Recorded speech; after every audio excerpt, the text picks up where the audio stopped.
तो hello Umesh, doctor stone का chapter start होते ही हम देखते हैं यहाँ पर जो इनका दूसरा यूनिट आता है इनकी तरफ बढ़ते रहता है, जो कि यहाँ पर जो स्टैनली होता है उस पर लॉक कर देता है और अपने रॉकेट शिप पे अटैच कर देता है। ये चीज देखकर यहाँ पर कोहाकू एक्साइटेड होते हुए बोलती है, कॉन्ग्रेचुलेशन स्टैनली, तुमने ये कर दिखाया। स्पेस में वैसे भी ऊपर नीचे कुछ नहीं होता है, लेकिन फिर भी तुमने स्पेसशिप के टिप को दूसरे यूनिट के साथ जोड़ दिया है। जिसको सुनकर यहाँ पर स्टैनली बोलता है कि तुम कुछ ज्यादा ही जल्दी सेलिब्रेट कर रही हो कोहाकू, ये तो सिर्फ दूसरा यूनिट है, वो भी 5 यूनिटों में से। इतने में दूसरी तरफ यहाँ पर सेंकू भी खुश होते हुए बोलता है 10 बिलियन% सक्सेस, हमने डॉकिंग कंप्लीट कर लिया है, वो भी बिना किसी झंझट के। सेंकू का रिएक्शन देखकर यहाँ पर कोहाकू बोलती है, तुम बिल्कुल भी नहीं बदले हो सेंकू, तुम थोड़ा एक्साइटेड नहीं हो सकते हो क्या इस चीज को लेकर। जिसको सुनकर यहाँ पर सेंकू कहता है कि तुम्हें क्या लगता है मेरा रिएक्शन अर्थ वालों से भी ज्यादा आ सकता है क्या। इतने में यहाँ पर सेंकू अर्थ के बारे में सोचते रहता है, जहाँ पर वो सोचता है कि ताइजू तो अभी अर्थ में ये चीज को देखकर चिल्लाते विल्लाते हुए घूम रहा होगा इधर से उधर, वो भी पागलों के जैसे, जो कि एक्चुअली वो अर्थ में ऐसे ही करते रहता है। जिसको देखकर यहाँ पर जो क्रोम होता है अपना कान बंद कर लेता है और यहाँ पर क्रोम बोलता है कि ये पगला चुका है, इतना चिल्लाते हुए यहाँ पर घूम रहा है, मेरा तो कान दर्द करने लगा है।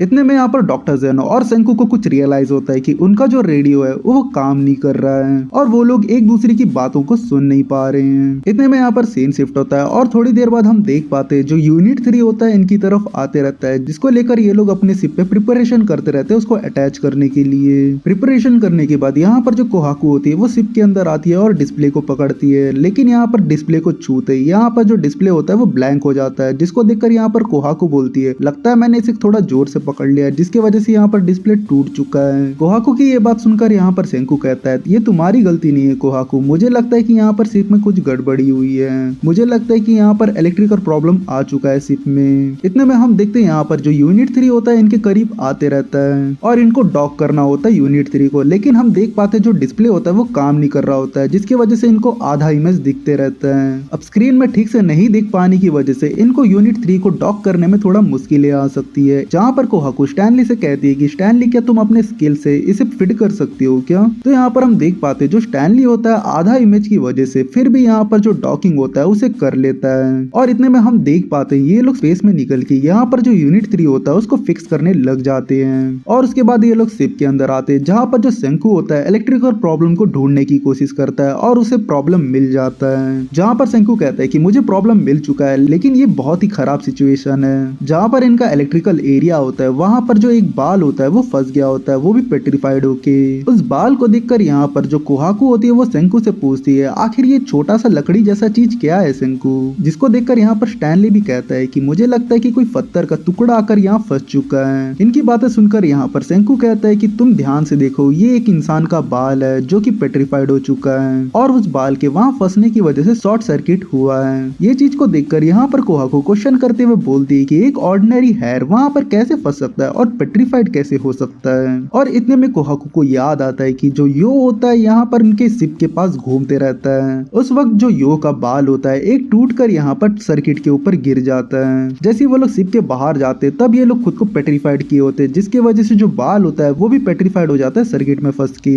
इतने में यहाँ पर सेंकू एक सीरियस फेस बनाते हुए बोलता है कि जो साइंस होता है ऑलवेज ट्रायल और एरर के बाद ही प्रोग्रेस कर पाता है, हमें पेट्रिफाइड होने के बाद सीधा स्पेस में बढ़ जाना चाहिए था, लेकिन कहते हैं ना जो एक्सप्लेनेशन होता है हमेशा गलतियों के बाद ही आता है और उसी को हम फैक्ट बोलते हैं। इतने में हम देखते हैं वहाँ पर शॉर्ट सर्किट होने की वजह से जो इनका डिस्प्लेस होते हैं वो काम करना बंद कर जाते हैं और टोटली ब्लैक हो जाता है और थोड़ी देर बाद यहाँ पर जो यूनिट 4 होता है इनकी तरफ आते रहता है। ये चीज को महसूस करके यहाँ पर स्टैनली सेंकू से पूछता है कि क्या तुम यूनिट 4 के आने से पहले ये चीज को फिक्स कर सकती हो क्या। स्टैनली की ये बात सुनकर यहाँ पर सेंकू कहता है कि अभी तो मैं बता नहीं सकता हूँ क्योंकि कितना डैमेज हुआ है इस सर्किट के अंदर, इसलिए हमें एक होल न्यू सर्किट की जरूरत होगी यहाँ पर, लेकिन हम ऐसा नहीं कर सकते क्योंकि अभी हम लोग स्पेस में हैं, हमारे पास न्यू सर्किट आ नहीं सकता। इतने में हम देखते हैं यहाँ पर जो यूनिट 4 होता है इनकी तरफ आते रहता है। इसको देखकर यहाँ पर स्टैनली और सेंकू घबराते रहते हैं क्योंकि वैसे भी इनको डिस्प्ले में कुछ दिखाई नहीं दे रहा है करके। इतने में कोहाकू भी यहाँ पर कहती है कि अब हम लोग होपलेस हो चुके हैं क्योंकि हमारे कैमरास भी काम नहीं कर रहे, जिसकी वजह से हमारा जो डिस्प्ले है वो टोटली ब्लैक हो चुका है, अब हम डॉकिंग कैसे करेंगे आखिर। इतने में हम यूनिट 4 की तरफ देखते जो कि यहाँ पर टेढ़े तरीके से जाते हुए सीधा हो जाता है। ये चीज को अपनी चील की निगाहों से कोहाकू देखते हुए बोलती है, मुझे कुछ अजीब लग रहा है, या तो पता नहीं मेरी आंखें धोखा दे रही है।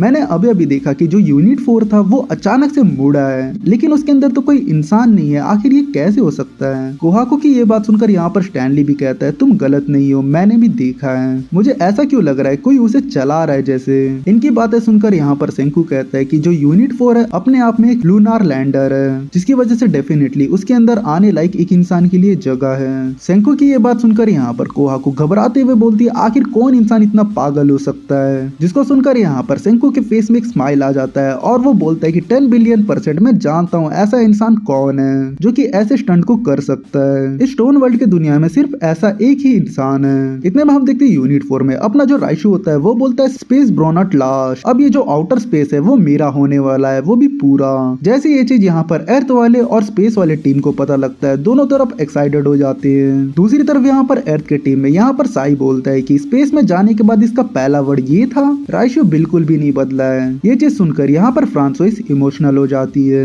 दूसरी तरफ यहाँ पर निकी डॉक्टर जेनो से पूछती है आपको क्या लगता है क्या इस बात को वो लोग समझ पाएंगे कि राइशु इस चीज को अटेम्प्ट करने की कोशिश कर रहा है, क्योंकि जो रेडियो है वैसे भी काम नहीं कर रहा है, तो उनको पता लगेगा कैसे आखिर। निकी की ये बात सुनकर यहाँ पर डॉक्टर जेनो कहता है कि इस बात की टेंशन मत लो तुम, हम अर्थ के मोस्ट एलिगेंट ट्रायो की बात कर रहे हैं जो कि स्पेस एस्ट्रोनॉट्स हैं। इतना में सीन वापस स्पेस में जाता है जहाँ पर जो अपना राइशु होता है डॉकिंग के लिए यहाँ पर प्रोसेस रेडी करते रहता है और यहाँ पर स्पेस शिप के ऊपर लॉक करता है। इतने में सीन यहाँ पर शिप के अंदर जाता है जहाँ पर जो स्टैनली होता है यहाँ पर सेंकू से पूछता है कि यूनिट 4 के साथ डॉकिंग करना क्या ये सही होगा, क्या डॉकिंग करते हुए कुछ गड़बड़ी नहीं हो सकती है क्या, क्योंकि वैसे भी उसके अंदर एक रिएक्शन व्हील नहीं है। जिसको सुनकर यहाँ पर सेंकू कहता है कि तुम सही कह रहे हो, उसके अंदर एक रिएक्शन व्हील नहीं है। रिएक्शन व्हील का नाम सुन के यहाँ पर जो कोहाकू होती है वो ब्लैंक हो जाती है और वो सोचती है आखिर ये रिएक्शन व्हील क्या होता है। तो यहाँ पर हमें पता लगता है कि जो रिएक्शन व्हील है वो एक तरह का मशीन है जो कि स्पेस क्राफ्ट के अंदर होता है, या तुम इसे कह सकते हो कि एक स्पेन व्हील जो कि यहाँ पर स्पेस क्राफ्ट को रोटेट करने के काम आता है, वो भी जायरोस्कोपिक प्रिंसिपल के साथ। इतने में यहाँ पर स्टैनली कहता है कि उस चीज को चलाना और इंजन को चालू करना ये कोई इम्पॉसिबल काम नहीं है, लेकिन इससे उस शिप का बहुत ही ज्यादा फ्यूल कंज्यूम होगा जिसकी वजह से उसका फ्यूल खत्म होने का चांसेस ज्यादा है। इतने में सीन वापस यूनिट 4 की तरफ जाता है जिसके अंदर जायरोस्कोप नहीं होने के बावजूद भी वो अपने आप को सीधा कर लेता है। ये चीज देखकर यहाँ पर ये तीनों शॉक हो जाते हैं और यहाँ पर कोहाकू कहते हैं कि अभी मैंने जो देखा राइशु ये कैसे किया, आखिर उस यूनिट क्राफ्ट का आखिर वो एंगल कैसे चेंज कर सकता है। इतने में सीन यहाँ पर टीम अर्थ की तरफ जाता है जहाँ पर जो क्रोम होता है एक्साइटेड होते हुए बोलता है कि